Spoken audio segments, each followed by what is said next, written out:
Thank you, Madam Chairwoman. I would like to speak in support of Congresswoman Steele's Deterrent Act.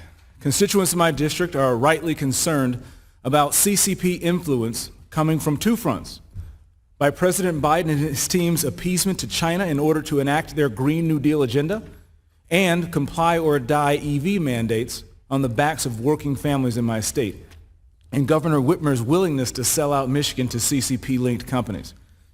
For this reason, Michigan Republicans have taken the threat of the CCP's influence seriously and will continue to do so.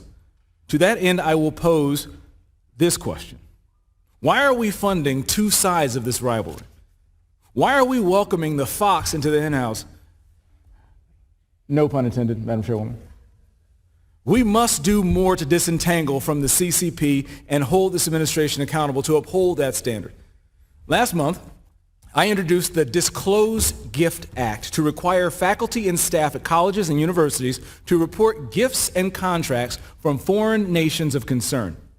I want to thank Chairwoman Fox and her team for working on this legislation with me and for including it into this legislation. For too long, our foreign adversaries like Chinese Communist Party have infiltrated academia to spy on the United States, steal our information, gain a foothold in our government, and twist the minds of our young people.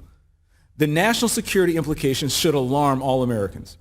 If faculty and staff at American institutions are under foreign influence, the least we can do is ensure that we are aware of it and monitoring it. This is not a standard that my colleagues here in Congress do not abide. I hope that you can support what I believe to be common sense accountability, regardless of where you are or where you're from. Why do institutions play by different rules than the rest of America? If we have foreign interests, we must disclose it at every level of influence. I ask my colleagues to support the Deterrent Act, and I yield back.